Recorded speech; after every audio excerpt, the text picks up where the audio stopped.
47% of the people who will vote for the president no matter what. All right, there are 47% who are with him, who are dependent upon government, who believe that they are victims. And so my job is not to worry about those people. I'll never think they said. I'm not familiar precisely with exactly what I said, but I stand by what I said, whatever it was. Let's talk about what it takes to get America working again. Let's talk about what it takes to get America working again.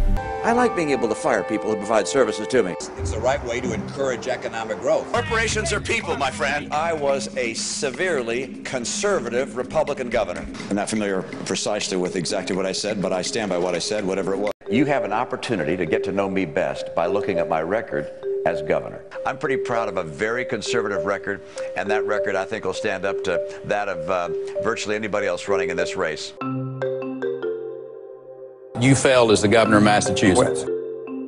If Mitt Romney's an economic heavyweight, we're in trouble because he was 47th out of 50 in job creation in the state of Massachusetts when he was governor. He ended up third from the bottom in job creation. We created more jobs in the last 3 months in Texas than he created in 4 years in Massachusetts. And while the rest of the country was losing 7% of the manufacturing jobs while he was governor, 14% of the manufacturing jobs left the state of Massachusetts. The whole discussion around this campaign is going to be job creation. How can you win that debate given your background? His record as governor is very clear. He was pro-tax increase. As I understand it, his record was that he raised taxes by $730 million. He called them fees. I'm sure the people that had to pay it, whether they called them bananas, he still had to pay $730 million extra. If people want to know what I stand for, they can look at my record as governor. I was a steel worker for 30 years. When I first started working, I looked around, we had 5,500 employees. It was like a city inside of a city. Steel would always be needed in the United States, so it sounded like a guaranteed job. We were much more than just co-workers. We became very good friends. We made parts for automotives. We made parts for nuclear plants. We made gel bars. We had a reputation for quality products. It was something that was American-made, and we weren't rich, but I was able to put my daughter through college. Having a good paying job that you can support and raise a family on is hugely important. That stopped with the sale of the plant to BAIN Capital. BAIN Capital was the majority owner. They hired the management, they picked the board of directors, they were responsible. Mitt Romney was deeply involved in the influence that he exercised over these companies. It was like going to war every single day. They were starting to try to figure out ways to eliminate jobs, and so everyone had to pick up the slack. We started having quality issues at that plant. They weren't concerned about your health. It was like working in the sweatshops of the 30s. Private equity is not per se bad, but what BAIN Capital did was not capitalism, it was bad management. The decision makers were governed by a different set of rules than the rest of us play by. BAIN Capital was sucking money out of the company like there was no tomorrow. The business model of loading a company up with debt in order to extract immediate profits for yourself out of it and then ensuring the failure of the company later on seemed like exactly the wrong thing that we needed in America today. They issued $125 million of bonds. And out of that $125 million debt, they paid themselves almost $40 million. It was like a vampire. He came in and sucked the life out of us. They made as much money off it as they could, and they closed it down. They filed for bankruptcy without any concern for the families or the communities. BAIN Capital went to the bankruptcy court and sought elimination of the pension plan and termination of employee and retiree life insurance and health insurance. And having to be the one that told them that they were not going to get health insurance anymore, telling them that their pensions were going to be reduced by 50 and 60% in many cases. Those are among some of the most painful experiences of my life, standing in front of hundreds of people in their 50s, 60s, and many of the retired steelworkers came to those meetings, so there were people in their 70s and 80s as well. I personally saw the last heat of steel go through the furnaces. It was like watching an old friend, you know, watching an old friend bleed to death.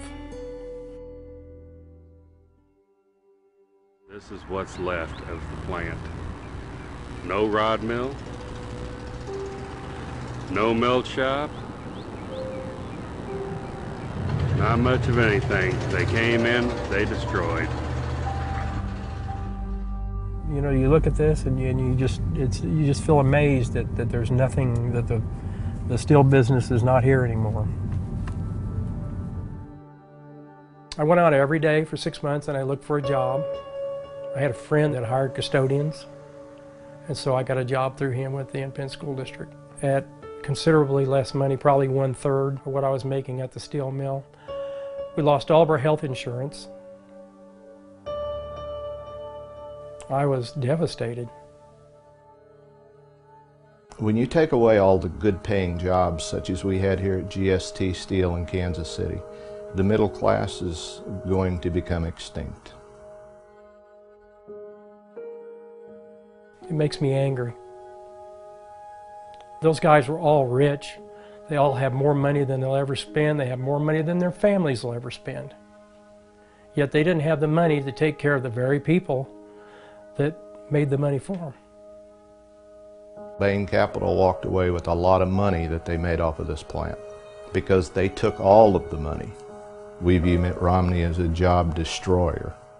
To get up on national TV and brag about making jobs when he has destroyed thousands of people's careers, lifetimes, just destroying people. When it is a business model, and when it is deliberate, and when it is a thought-out strategy on how to take the value out of a company in a reckless way and hurt others, and you then become a proponent of that strategy and talk about it as if it's the soul of capitalism and literally the soul of America, I think nothing could be more offensive. He's running for president, and if he's going to run the country the way he ran our business, I wouldn't want him there, because he would be so out of touch with the average person in this country. You know, I mean, how could you care?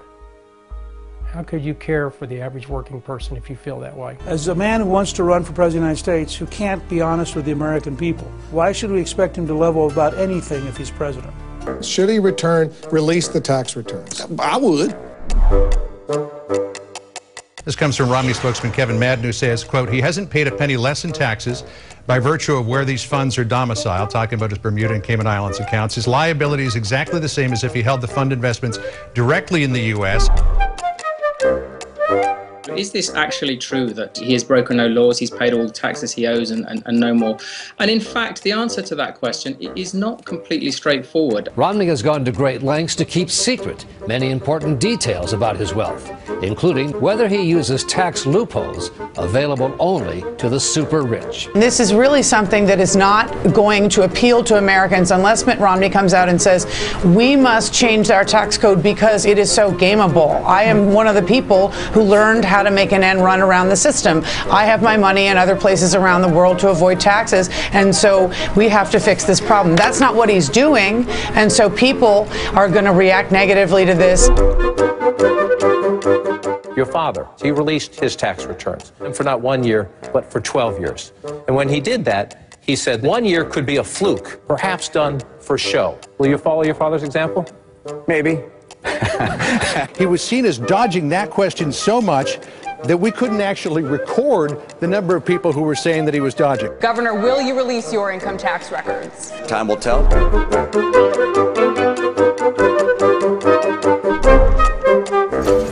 So let's count down the top 5 reasons Romney isn't releasing his tax returns.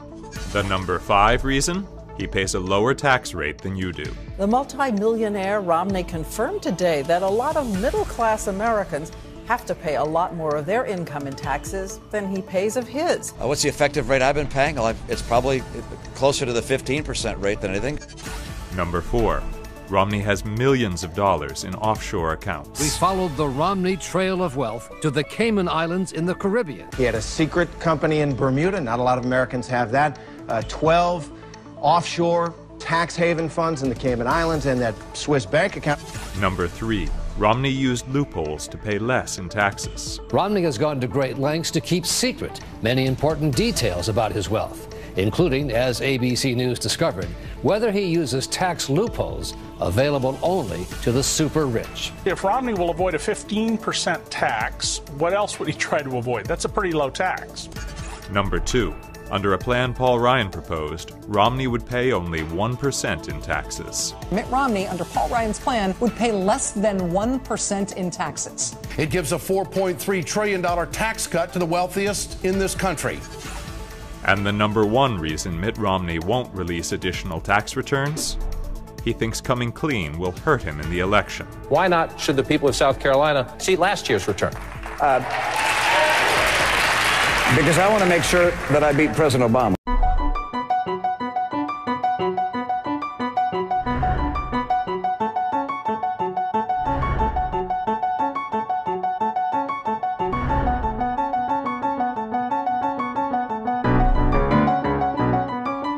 I'm not in favor of a $5 trillion tax cut. That's not my plan. The Nonpartisan Tax Policy Center concluded that Mitt Romney's tax plan would cost $4.8 trillion over 10 years. Romney said again tonight that his plan would be paid for, but to pay for those cuts, he would have to close loopholes in the tax code and get rid of some tax deductions, he said, and credits. But he has repeatedly refused to say which deductions he would get rid of. I do have a plan that deals with people with pre-existing conditions. That's part of my health care plan. I have to rate that mostly fiction. But under Romney's plan, there is nothing to help out those that now don't have health care and haven't had it for 3 months. If they have pre-existing conditions, they're out of luck. What I support is no change for current retirees and near retirees to Medicare, and the president supports taking $716 billion out of that program. In fact, under the president's health reform law, that $716 billion comes from trimming planned future increases over the next decade, not from cutting funding. The trims limit payments to healthcare providers and insurers, but do not cost seniors more. And Medicare's chief actuary says that Mr. Obama's health reform, quote, substantially improves the program's finances. It's a phony charge. It's been, fact-checked after fact-check. Are you calling Mitt Romney a liar? Yes. He went around the world and apologized for America. We will not apologize for our way of life. He's also failed to communicate that military options are on the table. I will not hesitate to use force when it is necessary to defend the United States and its interests. He said that he was going to lower taxes for the middle class. Hasn't done that yet. We cut taxes. We cut taxes for 95% of working families. The reason we have high gasoline prices, maybe it's related to the fact that you stopped drilling in the Gulf. Under my administrations, we have a near record number of oil rigs operating. Guess how many agreements this president's put in place? 0. Last month, we finalized a trade agreement with South Korea that will support at least 70,000 American jobs. In his State of the Union address, he didn't even mention the debt or the deficits. When it comes to the deficit, we've already agreed to more than $2 trillion in cuts and savings. Debt, the deficit, deficit, deficit, deficit, debt. That's how we'll reduce our deficit. This is a president who fundamentally believes that this next century is the post-American century. We will lead the way forward, and we will make the next century another great American century.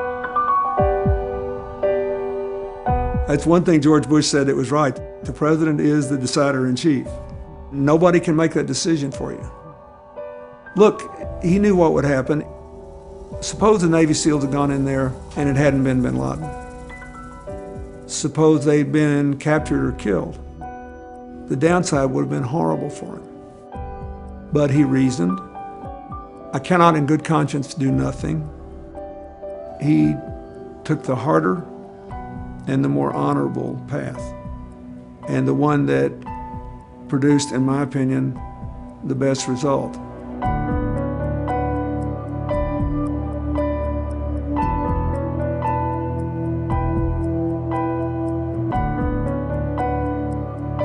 It's not worth moving heaven and earth, spending billions of dollars just trying to catch one person. He was referring to the hunt for Osama bin Laden. What did he mean by that? Because it's generated a little controversy, given Osama bin Laden's role in killing, 3,000 Americans on 9/11. He had to decide. And that's what you hire a president to do. You hire the president to make the calls when no one else can do it. Over the weekend, my opponent chose as his running mate the ideological leader of the Republicans in Congress. And I've gotten to know Congressman Ryan. He's a good man. He's a family man. He's a very articulate spokesperson for Governor Romney's vision. The problem is, it's the wrong vision for America. It's a vision that I fundamentally disagree with. The foreclosure process, let it run its course and hit the bottom. Let Detroit go bankrupt. I will repeal Obamacare and I'll kill it dead on its first day. Governor Romney, if you don't deport them, how do you send them home? Well, the answer is self-deportation. Planned Parenthood, we're going to get rid of that. Corporations are people, my friend. I was a severely conservative Republican governor. I'm not familiar precisely with exactly what I said, but I stand by what I said, whatever it was. Let's talk about what it takes to get America working again. Massachusetts health reform was going to be Mitt Romney's central accomplishment that he would use on the national stage running for president. I want to thank the many people who were critical to crafting the bold healthcare initiative that I'm about to sign. Jonathan Gruber at MIT. I helped Governor Romney develop his healthcare reform, or Romneycare, before going down to Washington to help President Obama develop his national version of that law. I helped craft and pass Massachusetts health reform in 2006 and the Affordable Care Act in 2010. Mitt Romney had this belief that this was going to be his ticket to national fame and glory. This is a politician's dream, you got to admit. Romney's people built a stage on top of the stage so that the event would project better for the assembled national media. Standing at the top of this this pedestal here, and then I've got a little step underneath to get even higher. He believed what we were doing in Massachusetts could be a good national model. Massachusetts is a model for getting everybody insured. The right way to proceed is to reform health care. That we can do as we did it in Massachusetts.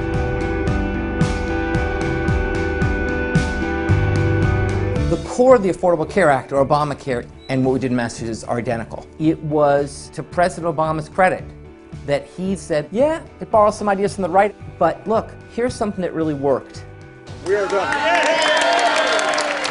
Then all of a sudden, Mitt Romney started attacking basically what he'd done. If I were president, day one, I will take action to repeal Obamacare. He passed Obamacare. I'll repeal it. I will repeal Obamacare and I'll kill it dead on its first day. Here's a guy who came up with this brilliant achievement, made it work in Massachusetts, then suddenly, because it was from the other party, it was a bad idea. On the campaign trail, what you say in one town can show up in the next. People have him recorded as promoting Massachusetts health reform, promoting it as a national model, and now he is saying he wants to tear down the very model that he was promoting. I was lucky enough to be the first person enrolled in the core health plan under Romneycare, and was invited to the initiating ceremony with Governor Romney. Massachusetts health reform has allowed me to get my life back. I lost it, and now I'm getting it back again. And when I hear Governor Romney talking about repealing Obamacare, I just think he's jumping to a political position where the issue isn't health care, it's getting elected. And I think, don't you remember me? Don't you remember my story and all the other stories you heard? How can you attack this when you've heard all that? Don't we matter? Don't we matter? Right to adequate medical care. Healthcare is a fundamental challenge that this country's faced for a long time. Comprehensive health insurance is an idea whose time has come. Healthcare system of ours is badly broken. We have tens of millions of people without health insurance. Almost 46 million people in this country do not have health insurance, but the problem is a lot bigger than that.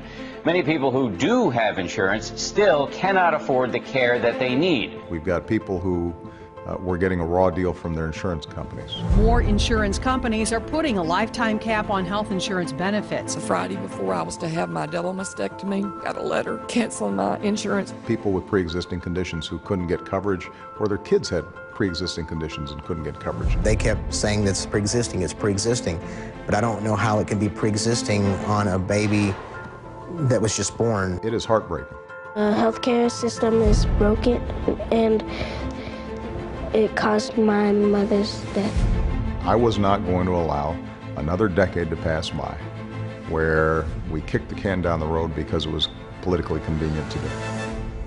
In order to fix our economic crisis and rebuild our middle class, we need to fix our healthcare system too. It is clear that the time has come right now to solve this problem. That debate over health care reform playing out coast to coast. I don't know how passing health care will play politically, but I know it's right. Teddy Roosevelt knew it was right. Harry Truman knew what it was right. We are going to get this done. I remember toward the end of the health care debate, he looked at me and he said, Joe, if we don't do this now, it will be a generation before 30 million people have health insurance. And he said, you know, this is too important. They have now spent months and months trying to overhaul the U.S. healthcare system. This is the most important vote of his presidency. The bill is passed. For decades, they've been trying to do it. It has now been done. I think you've got to give the president his due here. This was a very difficult fight, and ultimately he's making good on something that he promised to do. After a century of striving, after a year of debate, after a historic vote, health care reform is no longer an unmet promise. It is the law of the land. It is the law of the land. We're going to have millions of people with health care coverage that wouldn't otherwise have it. You can't be dropped when you get sick and you need insurance most. You can't be denied a health insurance plan because of a pre-existing condition that your child may have, which affected hundreds of thousands of people. There's also millions of people who have their children still on their health care plan until age 26 when they would have been dropped at 18. Right now, you have choices about who's going to fight for you. Are we going to roll back health care that promises you having more security, maybe gives you a chance to get health insurance for the very first time? You need somebody who's fighting for you right now. And that's what I wake up thinking about every single day, is fighting for you.